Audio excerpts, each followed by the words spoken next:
We've said before, many times, how trusting government with the most important social functions of dispute resolution, arbitration, providing for the public's safety is so dangerous. It is so destructive. It is so contrary to the legitimate goals and hopes and wants and needs of the people to trust a violent gang of thugs known as government with these critical functions, with the resources, and what's worse, with the monopoly. When you say, government, please protect me from rapists and murderers and thieves, and you are turning to, at best, murderers and thieves, if not rapist excusers, to provide these functions, not only do they provide horribly inadequate, destructive services, but they prevent you from competing. They make it more difficult for you. And I don't mean just by taking your money and saying, well, we're allocating these resources. No, they make it illegal. They forcibly stop you from competing with their monopoly. But using the government to go after crime as an individual crime is like using cancer to go after flatulence. Yeah, get a little perspective here, people. Of all the crimes that government commits, the crimes committed by individuals are insignificant, but not a problem to be ignored. And yet, as we see from the Detroit Free Press, here's the headline: as Detroit rape kits sit untested, justice for victims is denied. Really? Think about it for a second. Nearly 5 years after the discovery of 11,000 abandoned rape evidence kits in a Detroit police warehouse sparked outrage, only about 2,000 of the kits have undergone DNA testing, allowing serial rapists to remain free and in some cases commit more attacks.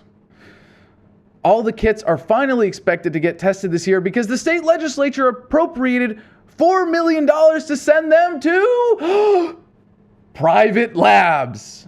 Yeah. Holy shit. Are you kidding me? It's got this is what it's come to? They're not even pretending to keep up the sham anymore. But hold on a second.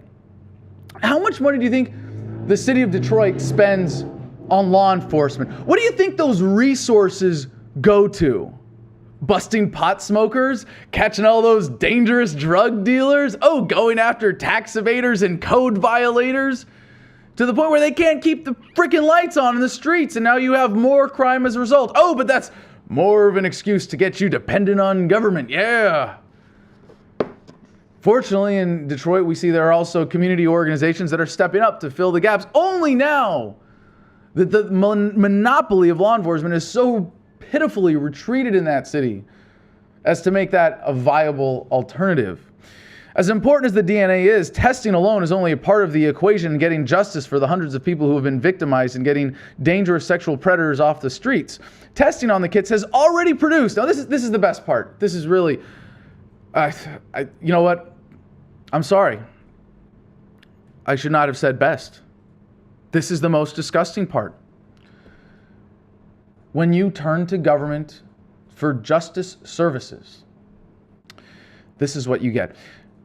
Testing on the kits has already produced more than 500 hits with named suspects on a national DNA database. But police and prosecutors haven't even begun to follow up on more than 150 of those leads. Now, do a little math here. Testing on 2,000 kits, 500 hits. That means they've already got these people. And I can tell you, this is from my experience in jail. I refused to take a DNA test and ended up in solitary confinement as a result, ended up having to give in after several days of torture. But no, they have DNA on record for pretty much everyone who's been arrested in the United States, or at least been processed and booked in for the last, I don't know how many years. But there's a huge database out there of people that get arrested for little things and get released. 500 hits. That means of the 2,000 tested, 1 in 4 resulted in a hit that they could charge someone with, or in a lead that they could pursue because it's tied to an individual. And 150 of them, they're just sitting out there. I don't know. What are we going to do? We're going to keep patrolling and pulling people over for speeding and swerving. We're going to do traffic stops and make sure your car is registered properly and you've paid off the state. But if you've raped someone, forget about it. No, 150 of you guys, you just rapists out on the street. We know who you are. We know where you live. We've arrested you before, but and we've got positive evidence now to link you to another rape. I mean, your DNA ends up in the wrong body. Pretty clear evidence. And yet, this is what you get when you turn to government. The reasons for the delay are varied. Only on TV crime shows can investigators get a DNA hit and rush out and charge a suspect, officials say. Oh, really? No. So this is the excuse. Oh, you think law enforcement is easy? You think it's like what you see on television? Oh, no. We are far less incompetent than any of those actors even. Yes. No. This is just like but it gets out there. This is the expectation that people have, and they should have. They should have this expectation for law enforcement, for public safety, is that it should be at least as good as the fantasy on television where it's always the good cops going after the bad guys and, you do a test in a crime lab. Yeah, and you go get the guy. As opposed to, just let him go and roam and commit more rapes. Yeah, sure. In real life, and particularly in cases dating back a decade or more, as many of the thousands of discovered rape kits are, once evidence is tested, victims must be found, witnesses must be interviewed or re-interviewed, and old police files must be located or reconstructed. Oh, sorry, we let it go too long, so we're just going to have to let it go.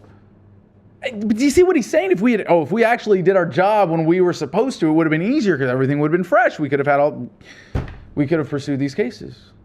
But no. Turning to government means that those resources allocated for justice and public safety will not go to serving the needs of the people.